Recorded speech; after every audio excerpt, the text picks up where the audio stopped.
Did Diddy do it? Let's talk about the Diddy doc. Hello everyone, I'm Sarah from Everyday Starlet. Welcome to my channel. I make videos to inspire you to be the star of your own life. Okay, today we're going to talk about the Diddy documentary on Netflix. I watched it, so we're going to talk about it. Before we get into this, my usual disclaimers. I don't know anybody in this video. I don't know anybody personally. So I am just basing my analysis on the public images, public personas, and the stuff that is out there for everybody. Obviously, everything is alleged. And at the end of the day, what I'm talking about isn't even really about the celebrities and public figures that I'm talking about. It's actually about the lessons we can take from these celebrities and public figures that we can take into our own lives so we can have happier, healthier lives and relationships. So when it comes to Diddy, I have actually mentioned him and all of his everything that's gone on with him in several other videos. So some of this stuff might be a repeat, but I think these are all lessons that I think are really important. And there were a lot of topics in the documentary that I think are really important to highlight. One thing I will say about the documentary, because I know everybody has a documentary nowadays, they're doing so many of them. I will say that the Diddy documentary on Netflix is one of the better documentaries I think I've watched over the past few years. I'm not a big fan of like this sort of artsy documentary style of things. I think it's because of the way my brain works. Like I really want things in like chronological order. Like I want to know like childhood, and I want to know like when this era happened, and I don't like the jumping around kind of thing. I feel like they do that in a lot of documentaries for artistic sake or something, and also because I think a lot of people just have ADHD, so they want everything to be all over the place. I don't know. I like things laid out chronologically. That's just more how my brain works. And I will admit that as much as I think the Diddy documentary got a little bit confusing because it didn't go as specifically chronologically, it bounced around a lot. It didn't bounce around as much as some other documentaries I have seen, where I just feel like half the time I'm just like, okay, what era are we in? When did this happen? Like, I feel like a lot of them just try to get too artistic, and it just starts to, like, you almost end up leaving the documentary feeling like you knew less than when you started the documentary. So I do think that this recent Diddy documentary, it did do a good job. I wish it was organized a little bit more clearly, but at the end of the day, I do think it was better than a lot of documentaries out there. There's a lot of things in the darkness that have been coming to light, specifically with celebrities in the entertainment industry. And I think that that is a natural progression, and this is not just in reference to Diddy, but I think the Diddy documentary is another example of this. But this has been happening for many years with a lot of different celebrities in the whole entertainment industry in general, is as things have become more public, as we've gotten more access to celebrities in the entertainment industry and like the behind the scenes. It kind of started with like the tabloid entertainment magazines and stuff, and then it moved into social media, and the more public celebrities and people in the industry have to become in order to stay relevant, the more of the dark stuff is going to come to light. I think the first time I really noticed that was in like the Cosby drama, where people were accusing Cosby of things that had been happening for so many years. And if you think about it, and again, none of this is a justification for any of this, but Cosby was able to get away with a lot of stuff because he was from an era when a lot of celebrities were protected. They could keep things private, and they could separate public from private. And as much as celebrities still absolutely, and I say this all the time, what you see of celebrities is what they're choosing to show you. But the more that celebrities have to be in the public eye in order to stay relevant, the less they're going to be able to hide, which I do think is a good thing, because I think some of these things need to get exposed. But we are seeing this where, you know, I think everything that Diddy has done, like everything they showed in the documentary, if this was a different era, he would still be getting away with it. And it's just because so many of these things are so much more public because of, I mean, again, it started with like the increase of tabloid magazines and entertainment news and things like that. And then as it's gotten into social media and celebrities and people in the industry having to be much more public, it really is exposing a lot of things. And I would say exposing the negative is a good thing, because hopefully you can kind of, I mean, I know this has become a political term, but like drain the swamp. But we also have to acknowledge that as bad as everything in the Diddy documentary is, I think we also have to acknowledge that he's not like the exception. There's so many other Diddys in the entertainment industry in his position. He's one of the more wealthy, powerful, high-profile people for sure, but he's for sure not the only one. Like, and I don't even think in the entertainment industry that his actions and his lifestyle and everything, I don't even think it's rare. Now, one aspect to Diddy specifically, and I think it's not just him, but I think there's men like him, they would be able to get away with this stuff a lot more if they stayed behind the scenes. Like, there's a lot of people in the industry, a lot of very powerful, wealthy men, because it is typically men in these situations, that are able to get away with this stuff because they don't need to be famous. They don't need to be the face of things. They can hang in the background and they don't need to be the center of attention. I would argue that Diddy probably would still be getting away with all the things that Diddy was doing and would probably have never gotten caught had he been willing to just stay behind the scenes and be the producer, run the record label, and not have to be the face of everything. I would argue like the Tate brothers are in the same kind of situation. They would still be getting away with all of the stuff that they've been doing if they didn't also have to be celebrities. I feel like it was somebody, I want to say it was Ice-T, that I saw in an interview one time talking about the fact that, like, if you're really going to be a criminal, like the really bad people that he's known in life, like, they're not famous. Because if you're really going to be an effective criminal, I'm paraphrasing here, but like if you're going to be an effective criminal, you can't also be famous because you have a microscope on you.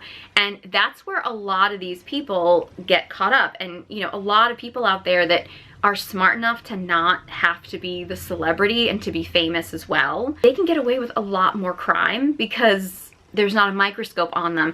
Whereas oftentimes the downfall of a lot of these guys, like a Diddy, and I would say there's a lot of similarities to him and like the Tate brothers and things like that and whatever, a lot of their downfall is that their ego also wants to be famous. So they want to be famous, but they also want to be corrupt. Once you become famous, now there's a microscope on you and you can't get away with as much. I know it's counterintuitive because fame does give you a lot of power, so you can get away with a lot, but it's much more likely to catch up with you because you have a microscope on you. I mean, I'm not trying to convince people how to be corrupt. The downfall of these guys is their ego and the need for attention and celebrity. Not that they're criminals, because there's probably a lot of people out there that are doing exactly what Diddy's doing, and they probably will continue to get away with it. But they're not famous. You know, they're willing to do all the corruption, but they'll stay behind the scenes. But it's one of those things when you get a Diddy or a Cosby or a Weinstein or something like that, where at a certain point your actions get bad enough that your celebrity really can't sweep them under the rug. It is interesting that, now part of the documentary is video footage of a videographer that Diddy hired, allegedly, it seems, because Diddy knew he was being filmed. He's filming himself, like, I believe the timeline was like after the raid of his properties, but before his official arrest. He went to New York and he hired this videographer to like film him. The only logical explanation that you could think of for something like this is he was totally convinced, and it's very clear throughout the documentary and his actions and his behavior over the course of time, that he feels invincible, that he feels like he can get away with anything. So he was clearly convinced that he was, you know, he was going to get away with all this stuff. He was going to get off scot-free. It was no problem. He was filming this because he thought once the whole court case was over and once he got out of everything and he walked free,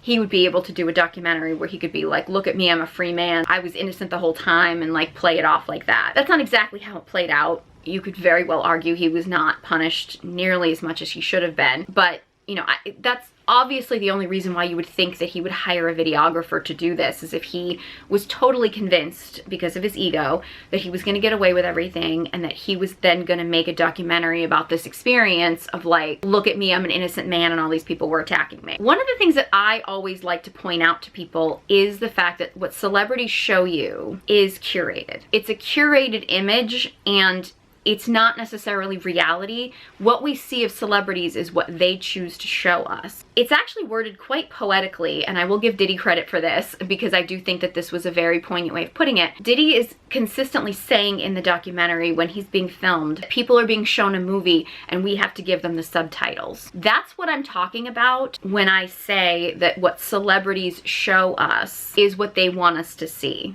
and what they want us to think. That celebrities and, you know, their PR people and everything are pulling the puppet strings. They'll show us something, or we see something with our own eyes, and they put in the subtitles. And I have to, I mean, as awful a person as I think Diddy is, I think that was a very poetic way of saying it. But that's how celebrities are manipulating us. Like, we see things with our own eyes, but they put the subtitles on. Because if you think about it, if you're watching a movie and it's, you know, not in the language that you speak, and they add subtitles, they can tell you whatever they want to tell you because they're telling you what's being said. So it's basically, I mean, it's classic PR, but I want people to be more aware of this. Oftentimes people see things when it comes to celebrities and stuff, and then celebrities tell us what they want us to think. That's how the entertainment industry works. Celebrities are not just actors and performers when they're on a stage or when they're on film. They're like that in their life. Their life is a show.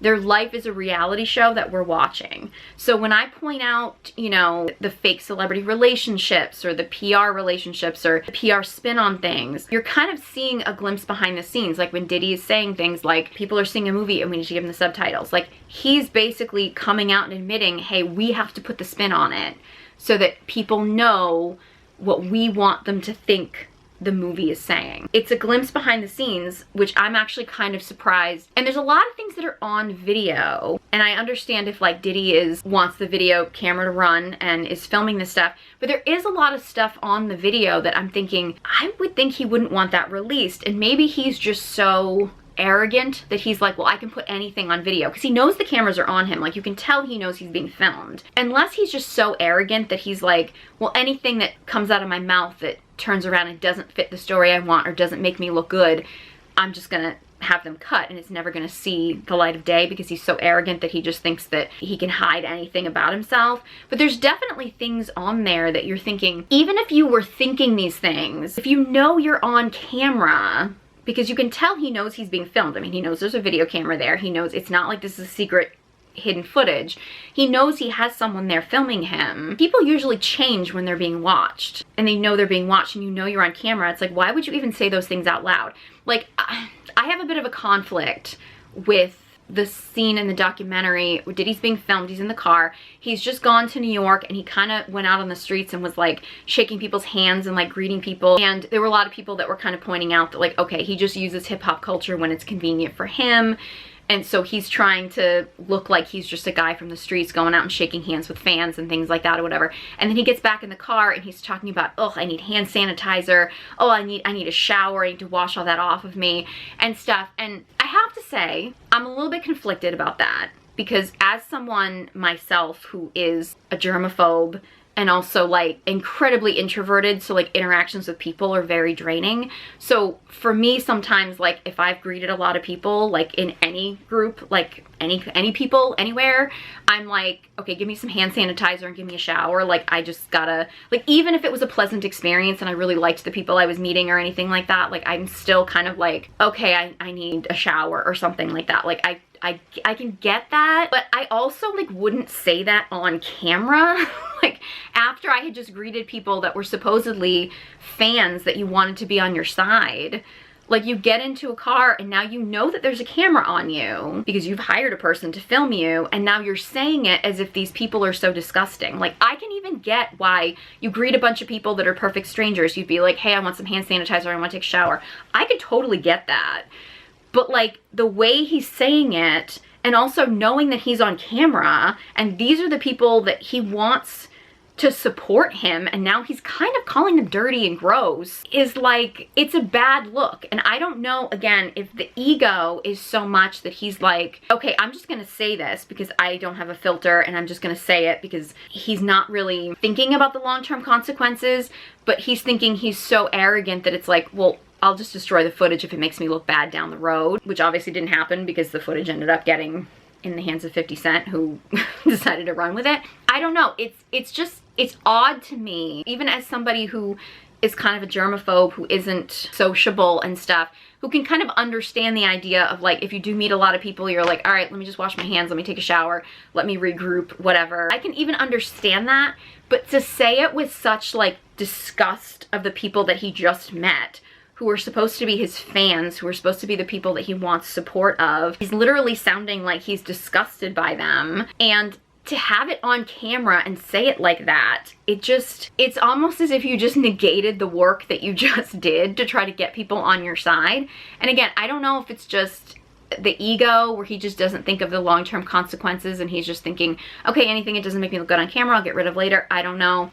That just stood out to me as being really strange. Diddy's childhood was interesting. And I mean, I knew a little bit about his childhood from, you know, just interviews and him being a public figure over the years. And I do remember you know, years and years and years ago, reading an interview with him, you know, long before all this scandal and stuff, reading that, you know, he went to like a private Catholic school and things like that. At the time, thought of people in hip hop as being like working their way up from nothing, and then to hear that here's this guy that went to like a private school being the face of hip hop did seem a little bit odd to me, I remember at the time, but I didn't think too much of it. I didn't know a ton about Diddy's childhood, but Diddy's childhood is a really interesting, I think, psychological analysis opportunity. Diddy grew up in a single mother household because his father died when Diddy was very young. The documentary implied that he died doing some not so legal activities, but there weren't a lot of details. And the idea that Diddy's mom was left with quite a bit of money, but it wasn't necessarily all on the up and up. And there was a lot of implications in the documentary that Diddy's mom was into some questionable activities. So, you know, the apple doesn't fall far from the tree. But it's interesting because it's mentioned in the documentary that Diddy's father had sort of like a mythological image to him.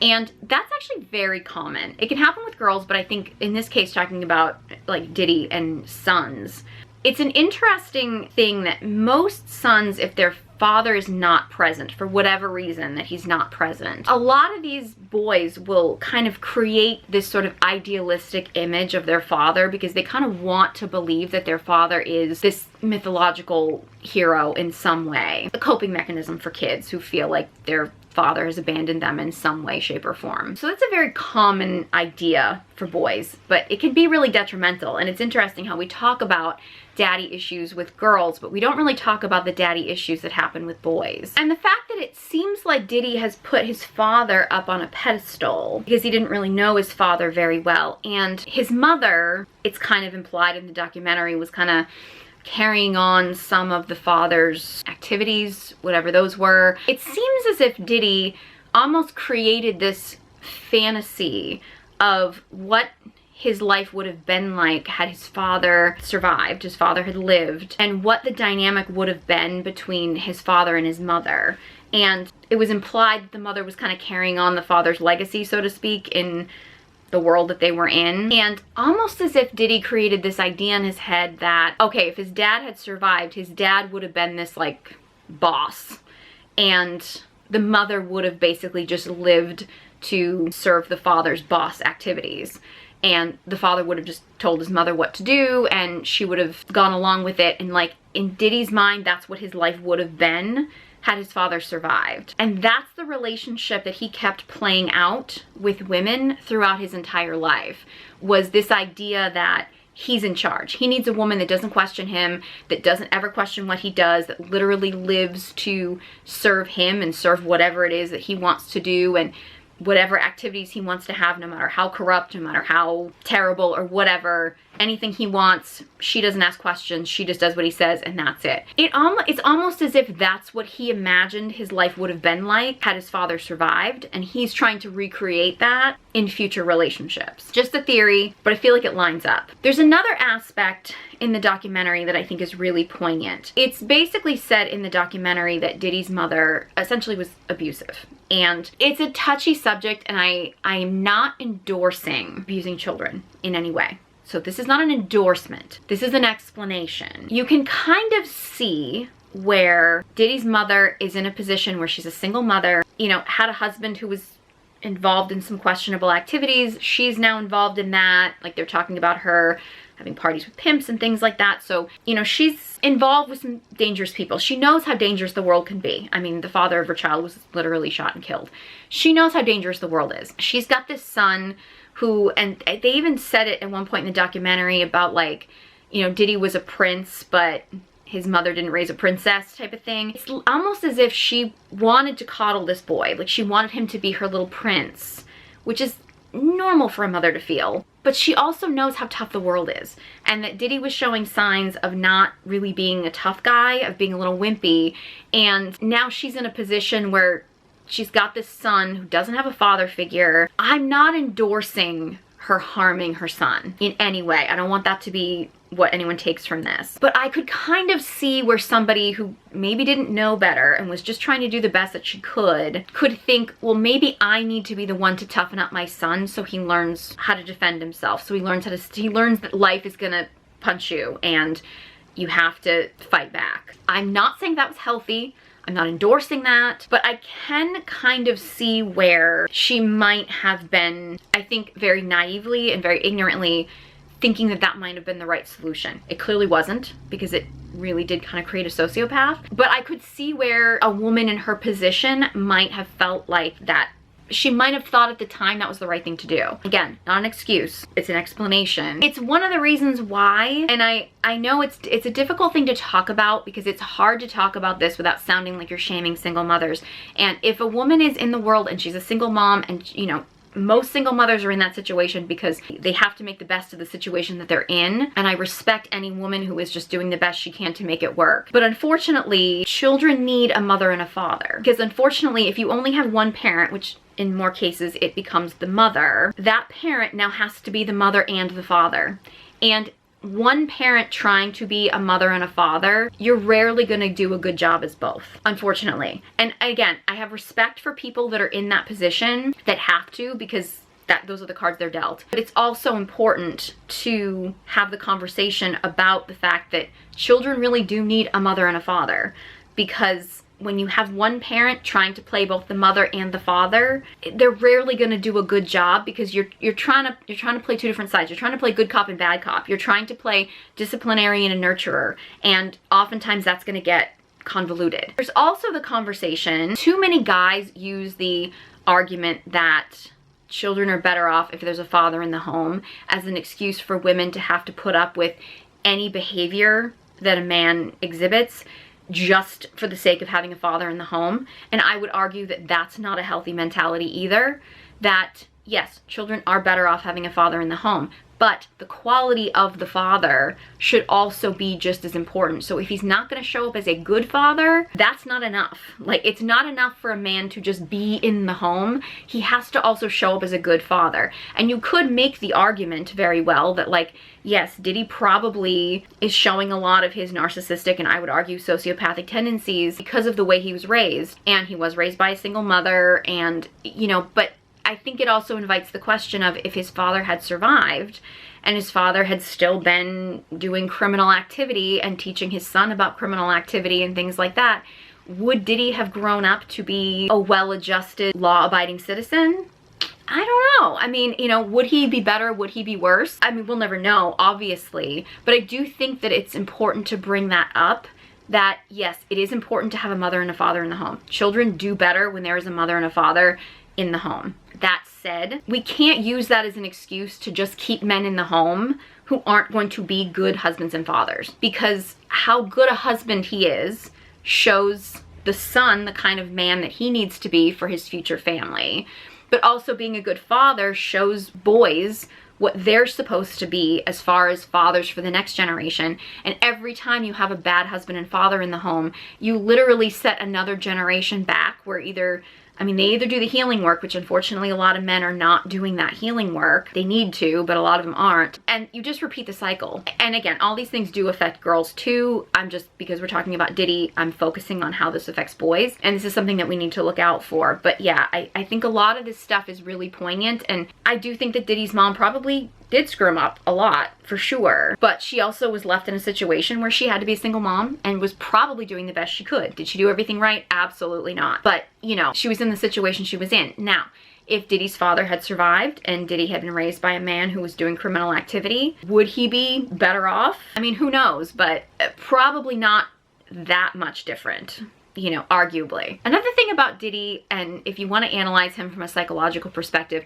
this is practically cliche. It's pointed out in the documentary that Diddy's mother was abusive of him. The fact that Diddy picked women, in many cases, women that he perceived kind of being like his mother, some who kind of looked like his mother, but many of them who kind of carried themselves in a very glamorous way, like his mom. Like, he was picking women, obviously, that were representative of his mother. And the fact that he was very physically abusive to most of these women, if not all of them, kind of an indication that this is childhood trauma, and he is now an adult and is picking women like his mother, but now he gets to attack them because now he's an adult. As a child, he can't fight back against his mom. As an adult, he can now pick women that represent his mother, and he can now fight them because he's an adult, so now he can protect himself. And it's like a psychological trauma that he's recreating. Again, this is an explanation, it's not an excuse. Nothing that he's done is excusable. I'm not trying to make this an excuse, but I want people to be aware of this, because this is typically a cycle of abuse that happens. So, you know, if you do meet a guy who is abusive, you're probably going to find that he has abuse in his past. That's not an excuse for it, because if anybody out there has a history of abuse and you're finding yourself repeating that cycle, please, please, please, please, please get help. You owe it to yourself and you owe it to everybody else in the world to get help to heal from that. But again, it's almost cliche at this point. The minute that they said that Diddy's mother was abusive in the documentary, it's like, oh, okay, so this is why. And I do think that it is very poignant, because if you really look at the documentary and all the accusations against Diddy, he was much more violent himself towards women. Like, he would hit women. You saw a lot less of him getting into physical altercations with men.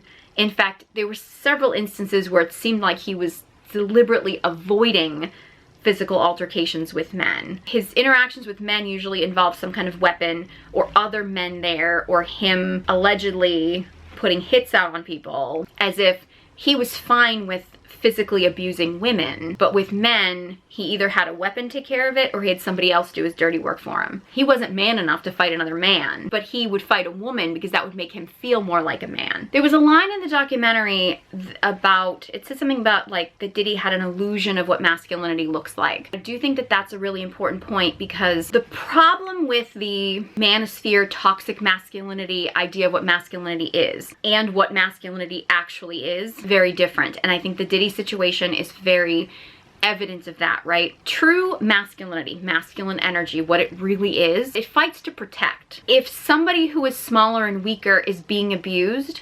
masculinity will fight to protect someone who's smaller and weaker. If they have to use physical violence, they will, but it's to fight to protect. If a man abuses somebody who is smaller and weaker because it makes them feel more like a man, that's when you get into the toxic masculinity, or that's when it becomes unhealthy. And that's the difference. When you have someone like a Diddy who is so willing to physically harm women, who, yes, I know people don't like to hear this, but at the end of the day, it's biology. Women are typically weaker than men physically when it comes to like ability to protect themselves. The fact that Diddy is abusing women, we know he has, it's on video that he has, but yet when it comes to his interactions with other men, he's really quick to either pull out a weapon, or he's quick to have somebody else deal with it, or like, you know, hire someone to do something. He's not really man enough to confront another man, but he is really quick to abuse someone who is smaller and weaker than him. That's not masculinity. That has nothing to do with actual masculinity. That's toxic behavior. Masculinity would be fighting someone who is abusing. Like if say in that hallway situation where Diddy is kicking Cassie, which is incredibly hard to watch, if a man stepped in and beat the crap out of Diddy for doing that, that's masculinity. That would be a masculine man. Protecting a woman from being harmed. I was on a live stream podcast a while ago, and there were a bunch of guys who claimed to be masculinity coaches, who basically said that if they saw a man beating a woman on the street or whatever, that they would just walk away because as far as they were concerned, she probably deserved it or whatever. I'm like, that's not masculinity. And they're using all these excuses as to why they shouldn't have to do that and blah, blah, blah. And look, if you don't want to do that, you don't want to do that.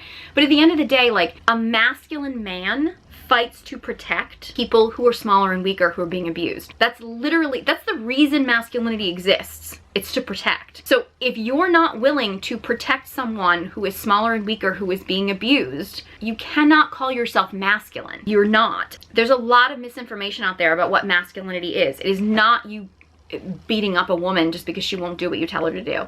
That's not masculine at all. That is not. That's actually weak. That is a weak man. Because if you were masculine, you would be fighting men who beat up people, women, children, people who are weaker than them. That's a masculine man, is protecting people. If you have to use violence to protect someone, you have to use violence. But it is not about going after someone who's smaller and weaker than you to make you feel like more of a man. That has nothing to do with being masculine at all. And I think that that goes into a really important point, and one of the overwhelming things that I don't think enough people are talking about, and I feel like this is overwhelming message that I took away from the Diddy documentary, and I wish more people took this away, is that men need to police other men better, because that's the only way we're gonna see change. Look, I don't say this to discourage, like, women who want to speak up against abusive men, you know, women who want to use their voices to speak up, absolutely. I'm not telling any women to not speak up about this at all. I mean, I'm talking about this stuff, so like, I'm not discouraging women from talking about this. However, if you really want to see change in the world as far as bad men being held accountable for their actions, you need good men to step up and take them down. That's the key. As women, we can keep talking about it, and we should keep talking about it, but change is not going to happen until good men step up. And unfortunately, there's not a lot of incentive for good men, and there should be, because at the end of the day, if you were a good man, if you yourself are a good man, you're like, hey, I treat people with respect, I'm a good man, I protect and provide, like, I'm a good person, I'm a good human, not like that I'm just a nice guy, I mean a good man, and a woman meets you and assumes that you might be a creep, it's because there's so many creeps in the world that she has to assume that all men are creeps until she's proven otherwise.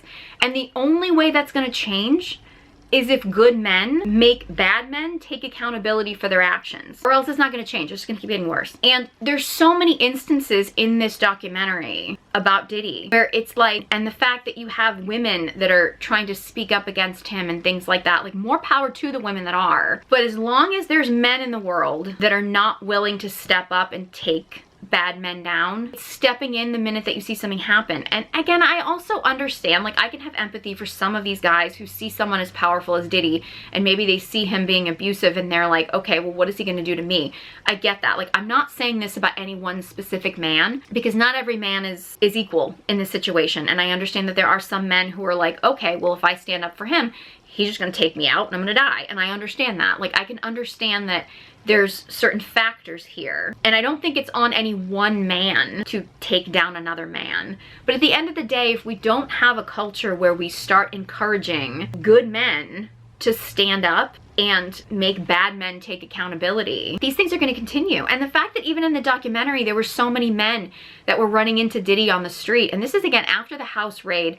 So much stuff had already come out about Diddy. The fact that there were still men on the street that were like, hey, can I get a picture? Hey, can I oh, I'm a big fan of yours. Like, the fact that there's still men out there, I mean, I understand, like, if you're not going to go beat him up because he's got security there. Like, I'm not talking about that. But at the end of the day, like, if you're still supporting him, this kind of behavior is still going to continue. And unfortunately, the really sick thing about men who defend your Diddys, your Cosbys, your Conor McGregor was another one. I had a video about him that in the court case he had, like, the really sick thing about men that keep defending these men that clearly are abusive to women, that clearly are not good people. The problem is that there are a lot of men in the world, unfortunately, if they had the money and the power, they would be the same way.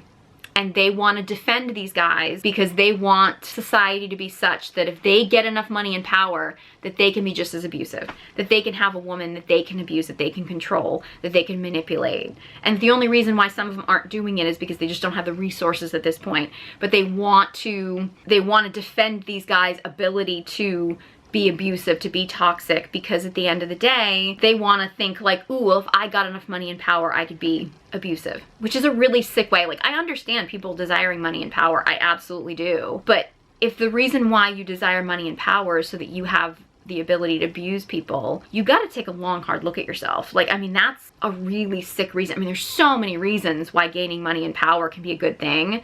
But if you just want it so that you can abuse people, I mean, that's someone who needs some serious therapy right there. Now, Diddy and his relationships with women are a really interesting pattern that I hadn't really understood until the documentary laid it out. Pretty much every woman that Diddy has been involved with is a woman that he took from another man. With the exception of J-Lo, and I don't know, I mean, J-Lo does have a pattern of, like, kind of overlapping her relationships.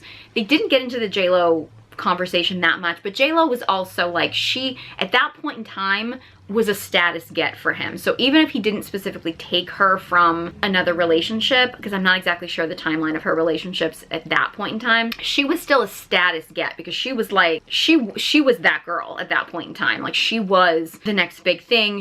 I mean, I'm sorry, but she started the booty craze. Unfortunately, the worst thing that J-Lo probably did was make booties popular, which gave us the Kardashians, unfortunately. So, you know, if you're gonna hate J-Lo for some reason, let it be that. I mean, she was a get. The woman, I think it was Misa, that was the mother of Diddy's first biological child, was with somebody else, and then Diddy decided to take her and then had a kid with her. Kim was with Albie Shore, who I did not fully understand that at the time. Albie Shore was a little bit like before my age group. Like, he was popular a little bit before I was listening to like R&B and stuff. Like, I had conversations with a lot of like guys that I've worked with over the years, men that had like a darker complexion, would literally talk about how Albie Shore being a heartthrob and being like the light-skinned heartthrob made them so self-conscious about their looks that I'm like, okay, so he was like that dude at the time. The fact that Kim was dating him, had a kid with him, and Diddy basically kind of took Kim, and then the fact that he like took on Albie Shore's son kind of seems like that was a power move. Like, you know, because again, Diddy wasn't the looker and Albie Shore was the male heartthrob at that point in time. Like, that seems like it was a power move. Like, J-Lo was like, she was that girl. She was like at the top of her game at that point. Like, him dating her was like huge phenomenon. I didn't realize, they didn't talk about this in the documentary, but I heard some people talking about this online, so I looked it up and confirmed that Diddy has a baby with Sarah Chapman, and that apparently she dated Tupac for quite a while in the 90s. Now, by the time Diddy dated her, Tupac had already passed, but like dating one of Tupac's exes, it mentioned in the documentary that Diddy had dated like one of Suge Knight's side chicks. Cassie had a boyfriend, was dating a producer that was producing her album, and then all of a sudden Diddy steps in. Diddy's got Cassie. Diddy dated 50 Cent's baby mama. Like, again, Diddy's a classic narcissist. I would even argue he's in psychopath territory, but as far as the narcissism, not really humanizing these women. These women are like a power move. It's like, I could take this man's woman, and he's just like collecting them like trophies. That's all that is. He doesn't even really see these women as human. And I've seen some people say, oh, well, he didn't have a baby with Cassie because then he would have to humanize her. I would argue that, I don't know really why he didn't have a baby with Cassie, but he did with some of the other women. He didn't humanize any of the women that he was with. Like, he didn't humanize Kim, let's be real. Like, I mean, he kept her around and he had babies with her, but he didn't humanize her. I don't even think he humanized J-Lo. I don't think he humanized like any of the women he's been with. I don't know the real reason why he didn't have a baby with Cassie. I don't know if maybe she was just more careful with birth control or something, or if maybe he deliberately didn't want to have a kid with her because, you know, he had Kim to be having babies with, but Cassie was he wanted to keep her child free. I don't know what the deal was with that, but at the end of the day, he didn't humanize any of these women. They were literally trophies he was collecting because it was a power move. And that's one of the things, a lot of these, like the alpha male, manosphere, bro things, they always want to throw out this like alpha widow thing as a way of discouraging women from dating powerful men, because it's like, oh, you date this powerful like alpha male, and then when he doesn't commit to you because he has so many options, you'll be ruined for all other men. What they don't really tell you is that men are very competitive, and once you've dated one powerful man, other powerful men are gonna want you. Like, that's their competition. Like, once you date a powerful man, it's not like every other man's like, oh, well, she's been with a powerful man, she's used up, I don't want her. Nope. The minute you start dating a powerful man, other powerful men are like, ooh, okay, well, that powerful man got her, so now I'm gonna get her too because I can prove I'm just as good as that man. But you also have to be careful with that. I know there's a lot of women that out there that date in that powerful man world, and then they start getting into this pattern, and I'm sure it can probably be a good ego boost for women to be dating these, you know, wealthy, powerful men. But you also have to understand that a lot of these guys, when they're dating to compete with other powerful men, so they're like, oh, well, I'm gonna date this woman because she dated this guy who was powerful and I want to prove that I'm just as good as him. Those men typically are not humanizing you. They're seeing you as an object and that they're competing over with these other guys. You know, look, if you're okay with that, that's your business. But if you are looking for an actual relationship with somebody that sees you as a human being, which is safer, mind you, because if someone doesn't see you as a human being, they're not automatically going to become abusive, obviously, but at the end of the day, being in a relationship with someone who doesn't humanize you, you know, at its safest is just going to kind of be lonely, but at its most dangerous, if someone doesn't humanize you, they also are much more likely to become abusive to you. So that's where you have to be very careful, and that's where I get a little bit cringy about some of these, like, you know, your Shira 7 sprinkle kind of things, where it's like, I get it, you're gonna use these men, but at the end of the day, you using these men are also using you, and if that's the game you're playing, that's fine. But like, in that dynamic, the men always have the upper hand. Like, they always end up having the power. As much as you can have your techniques and your seduction tactics and things like that, at the end of the day, if a man doesn't humanize you, there's a lot of things he could do to you that are way more dangerous than anything you could ever do to him. So I just want women to be very leery of that, because I do know that, like, oh, just dating the wealthy, powerful man, and I can use him for money, and I can, you know, whatever, and he wants to collect me as a trophy, and blah, blah, blah. And like, that can sound all fun and games and good until it's not. So I just want women to just keep your eyes open and please be careful, is what I'm saying. Now, I've talked about this in a few other videos, but I think this is an important thing to kind of reiterate. They did point out in the Diddy documentary that it was not just women that Diddy was essaying. There's an important note about that I think people really need to be aware of, because it's not talked about enough. Diddy has clear signs of narcissism. He's got a God complex. He refers to himself as God and Jesus quite a few times in the documentary. Clear narcissist. I would argue, based on the violence that we know he's exhibited, I mean, it's been on camera, that there's definitely sociopathic, I would argue psychopathic tendencies on his part. When you have men specifically with those types of personality disorders, like in that category, they often will sleep with anything. And this has nothing to do with their actual sexuality, or whether they are gay or straight or bisexual or anything, because that's a completely separate thing. They will sleep with anything because they don't humanize the person that they're with. They just see it as a means to an end. So it's just an avenue for their gratification, and oftentimes also a power move. So it's not like, you can be, say for example, bisexual, and you're attracted to both men and women. You can humanize them, like you see them as a person, but you happen to be attracted to both of them. Whereas when you're talking about someone who's like a narcissist, sociopath, psychopath, in those kind of personality disorders, you're not humanizing the person. So it really doesn't matter if they're a man or a woman, a child, an animal, like it doesn't matter. It's not connected to their sexuality. It's connected to a means to get something from them. It's their gratification, and they're gonna get it however they want, and also a power move of that they have this power over this person. So I don't want people to get too caught up in, oh, because he was abusing men this way, that automatically meant he was gay. Now, could he be DL, and part of all this stuff is because he was ashamed of that and he's taking it out on people? That's possible, for sure. But I think it's really important to distinguish that when somebody is that far, I mean, he's such a blatant narcissist, and I don't even like calling people that, because I will agree, I do think that that term gets overused a lot, but I mean, it's blatant. Like, it's not even like it's subtle. It's one of those things where I think it's important to point out that men in particular, I mean, this can happen to women, but this is much more common in men, when they do have that extreme a personality disorder, it's not about their sexuality. It's literally a means to an end to them, and they don't see the person they're with as human. So it's not like they're thinking like, oh, this is a man and I'm not into men, I'm only into women, or whatever. Like, they're not thinking about it like that.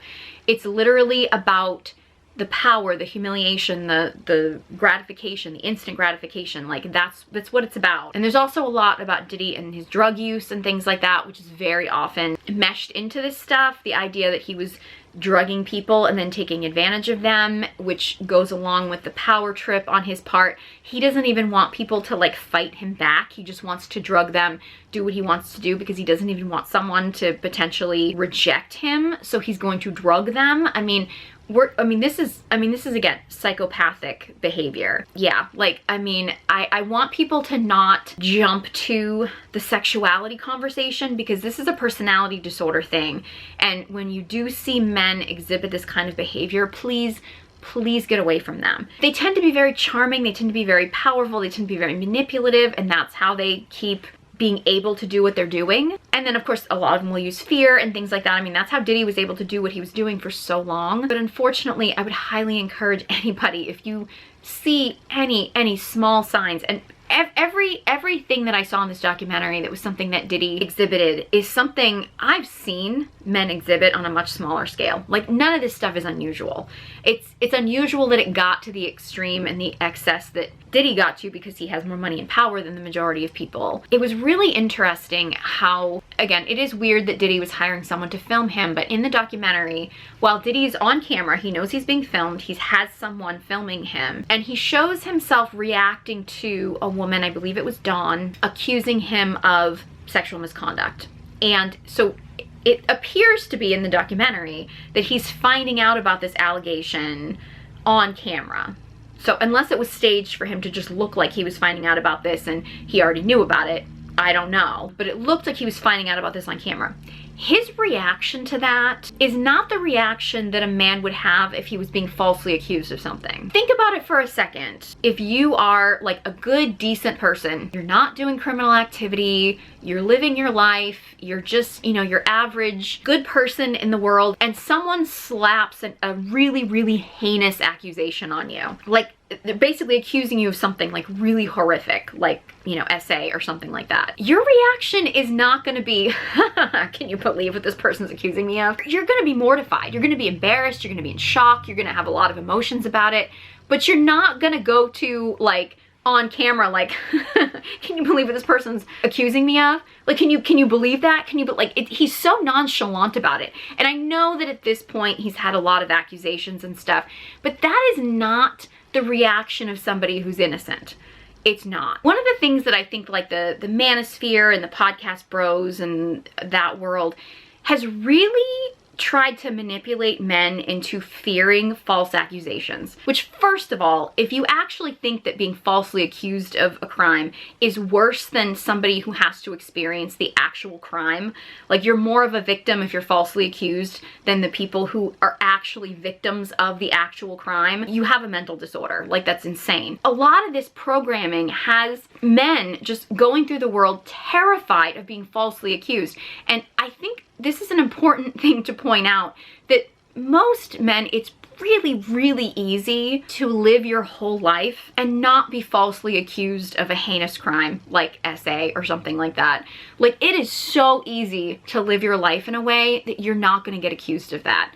It's very simple. Good men are not being randomly accused of these kind of crimes. Because at the end of the day, if you think about it, even men that present to the world that they're good people, like even if they are awful people and they're guilty, like take Cosby, for example, right? The world saw him as the ultimate TV dad. He had this wholesome image about him. We know now he was doing some pretty horrible things. People didn't speak up about it because they're like, nobody would believe me because he presents himself like such a great guy. So he was able to get away with that for so long. So we know that men that show up in the world and present themselves as good people are not gonna get accused, even if they're guilty.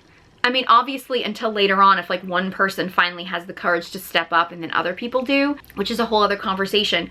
But again, men that present themselves as a good, wholesome family guy, they can get away with horrible stuff even if they're guilty. So if you are a man who is just living your life and you are a genuinely good person and you're not committing a crime and you're not getting drunk and hooking up with women that you don't know, or whatever, things like that, like who might turn around and decide that they didn't actually want to sleep with you and then accuse you of things. Like, if you're just living your life as a good, decent human, women are not going to come around and just start accusing you of things because it wouldn't make sense. Because they would be afraid that no one would believe them because you have a reputation for being a good person. So at the end of the day, like, it's men who you already believe would be scumbags that are getting these accusations. And I mean, I'm inclined to believe that a lot of them are a lot more true than are false. I'm not saying false accusations don't happen, but at the end of the day, all the men I've ever seen that have been accused of something, and we never really know 100% if something is true or false because a lot of them are he said, she said situations. At the end of the day, like, even if it's a false accusation, it's always a guy that you're like, yeah, I buy it. I've known guys who were accused of this stuff. I mean, I was in the entertainment industry for a while. I've known some guys that have been accused of SA. And every single one, I've always been like, yeah, I buy it. I didn't necessarily know that it was true. But there, you know, there were other guys that if you had told me that he did something to somebody, I'd be like, really? Like that, I mean, it would surprise me. I mean, it wouldn't necessarily jump to that the person was lying, but it would be surprising because it wouldn't be somebody that I would think that would happen to. But those guys weren't getting accused because they either just weren't doing those things, or maybe even if they were and they just weren't good people like I thought that they were getting away with it, because women aren't going to accuse guys that people wouldn't believe, because they know that they would be under so much scrutiny and it would just be an uphill battle. And I mean, that's how some of these guys, unfortunately, like a Cosby, get away with it. So I don't want men to just walk through life being terrified that any woman they meet is just going to automatically like falsely accuse them of a crime. That's not the way the world works. If you want to protect yourself from that, if you are a man who's actually afraid of being, you know, falsely accused of something, if you conduct yourself as a good man, as a good human, it's probably not going to happen, because it's going to be a waste of time. It's going to be a waste of time and energy for a woman, because if a guy is just a good, decent guy, people aren't going to believe her. You know what I mean? Because again, we know for a fact that men that conduct themselves, at least publicly, as good, decent men, even when they're guilty, women don't even jump to accuse them because they're too afraid that people won't believe them. So, you know, again, like, it's so easy for men to avoid false accusations. So like when I see someone like a Diddy and the way he responds to some of these accusations of like, can you believe this woman actually thinks she can accuse me of this? That's not the way that an innocent person reacts to being accused of something that they didn't do. And I did think it was an interesting theme throughout the documentary in many instances where Diddy wouldn't help people that were there for him. Then the minute he needed help, he expected them to be there for him, which is a very, very common thing with people with, you know, narcissists and sociopaths and things like that. They don't really feel any obligation to help anybody else or to be there for anybody else, but they expect that person to drop everything when they need something, which, I mean, that level of audacity really always shocks me. It really does. There was also some subtle things in the documentary that I thought were pretty crazy. Like in the documentary, they talked about Diddy's lawyers being referred to as the dream team. I remember the last time, I'm sure that people have probably used this term other times, but the last time like I remember hearing a group of lawyers in a court case being referred to as the dream team was the O.J. Simpson case. And I'm thinking like Diddy's so big on like media spin. I'm like, if you're on trial for some pretty heinous violent crimes as a man, do you really want an association with the OJ case? Which again goes back to the argument about false accusations and men who are like, false accusations ruin people's careers and stuff. Like actual crimes. Like, does anybody at this point in time think that OJ isn't guilty? But this man lived free for years and got away with murdering 2 people in cold blood. Totally got away with it. You know, it's like there's so many instances of men in the world who are actually guilty, who end up living perfectly. I mean, Mike Tyson went to jail for rape, is now like America's sweetheart. Like, we know that he's abused women. I mean, it's like, and I know that like Diddy's trial didn't end the way that a lot of us hoped that it would. He's not doing as much jail time as I think most of us hoped that he would.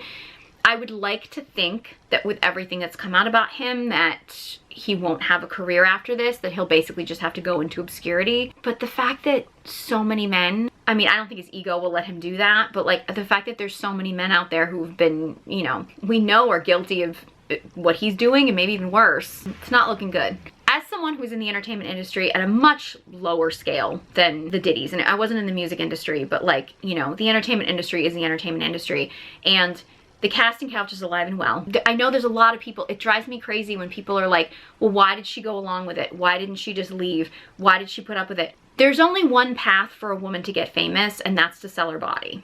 And I know people want to argue with me, that's the only path for women. For some men have to do it too, but I think there are other options for men. For women, if you want to be in the industry, you got to sell your body. That's the way it works. I've talked about this before, but it's one of those things that I personally find this very frustrating because of my life and my history and everything, but like, I chose not to do that. I chose not to go that path.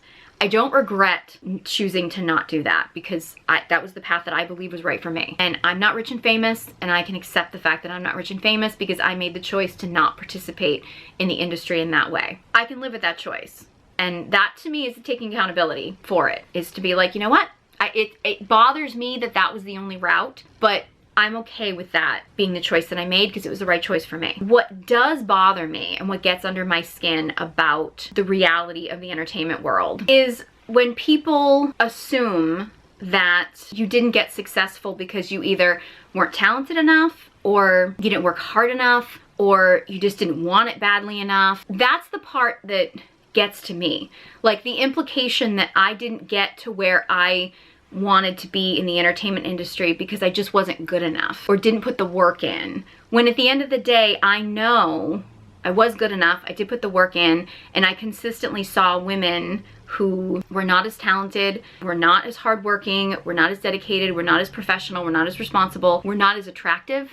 I've had people that come on here, well, it's because you were fat. No, I mean, I've seen women who were much less attractive than me and less talented, less professional, less hardworking, all these kind of things get pushed. In some cases, I know what they did to get there. In other cases, I have strong suspicions. It bothers me when I get discredited because I wasn't successful, when I know the real reason I wasn't successful. I can accept the fact that I made the choice to not sell my body in that way, to become successful. It was my choice, I made the choice. I don't like the fact that that was my only option, but I can accept what my choice was. It bothers me, and not just for me, but for other people, that the people that weren't successful because they chose not to go that route get seen as like just not good enough, when it's like, okay, but how good you are has nothing to do with it. It is not a factor at all. You don't have to have any talent, you don't have to have any skill, you don't have to be professional, responsible, you don't have to have any of those things in order to be successful in Hollywood. As a woman particularly, you just have to sell your body.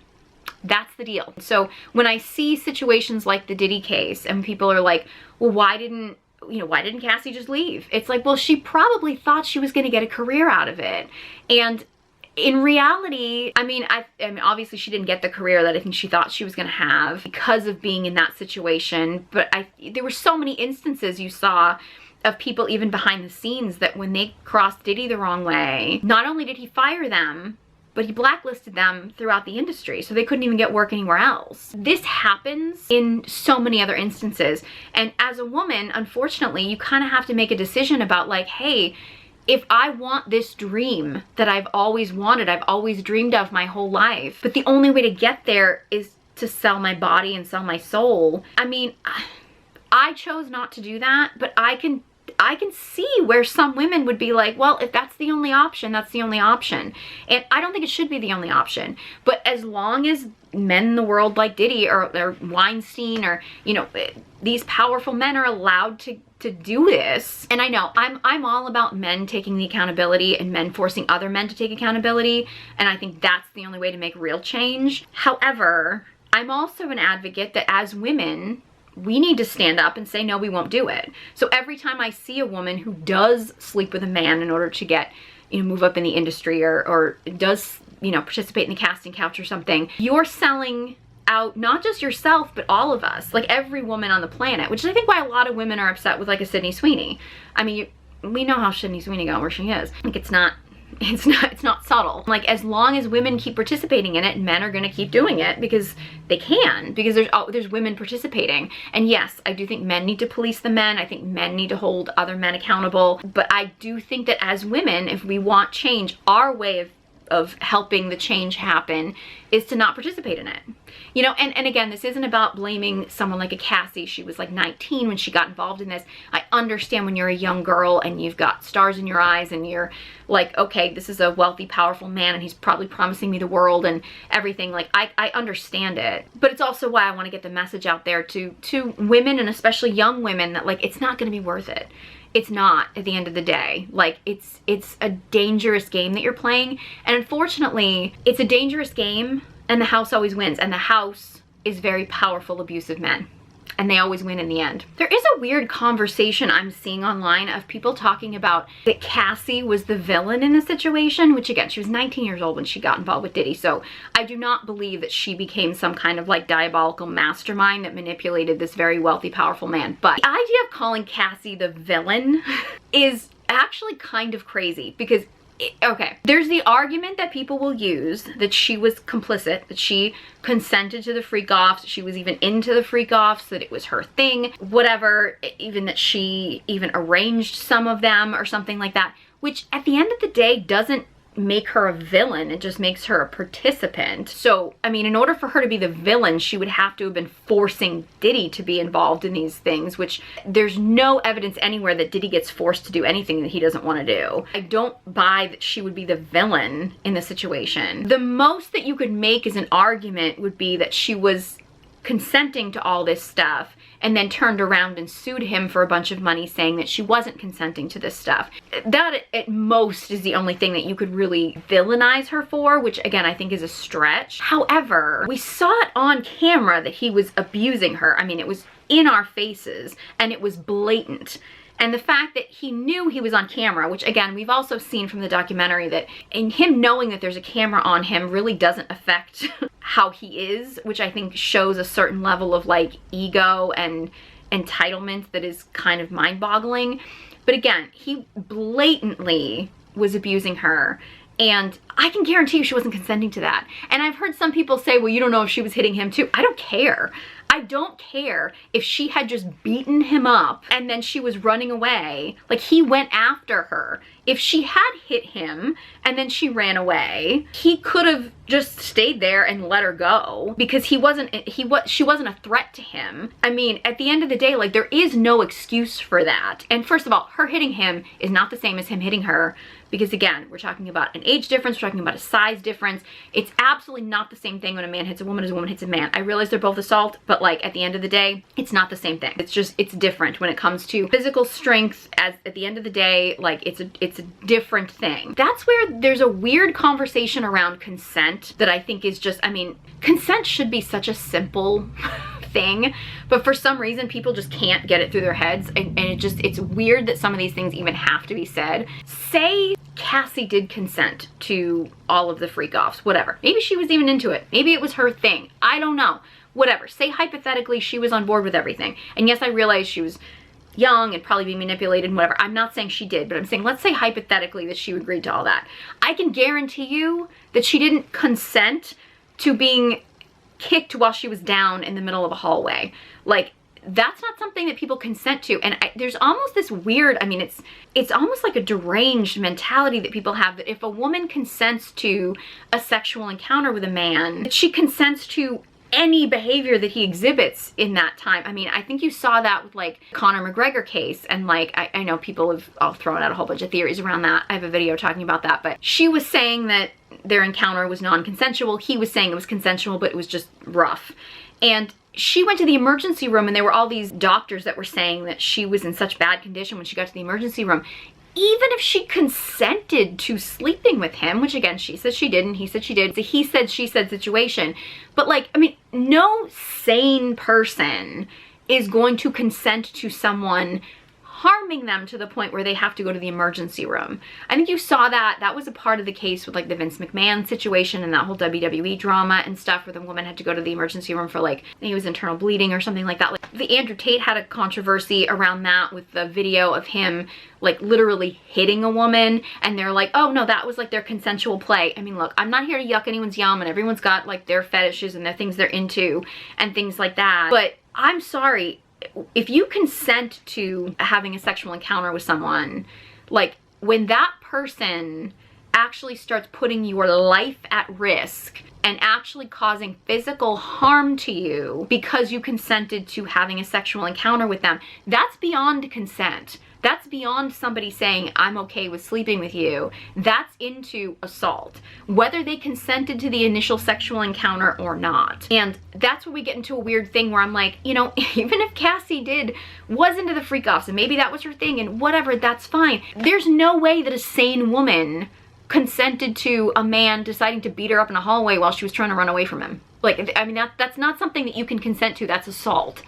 Okay, and what person in their right mind is like, oh, you want to assault me? Okay, I'll consent to it. Like, that's not a thing. And that's where it's a weird situation where I think I can't even believe this has to be said, but like if somebody consents to a sexual encounter one time, it doesn't mean that they've consented to a sexual encounter with you forever. If someone consents to a sexual encounter with you, they didn't consent to you doing anything to them that you possibly want, including causing bodily harm. Nobody in their sane mind would consent to that. So, I mean, the fact that we even have to have conversations around that, around consent, is actually like really sick, but apparently we do. I would argue, again, coercion goes into that situation where it's like, you know, are these women consenting to the things that they're consenting to in the right mind? I mean, if they're intoxicated and, you know, there's substances going on, are they really capable of giving consent? I mean, there's that argument too. And, you know, the idea of coercion, are they consenting under duress? Are they consenting under, you know, having all the facts and information, where it starts to get into, again, coercion and things like that? I mean,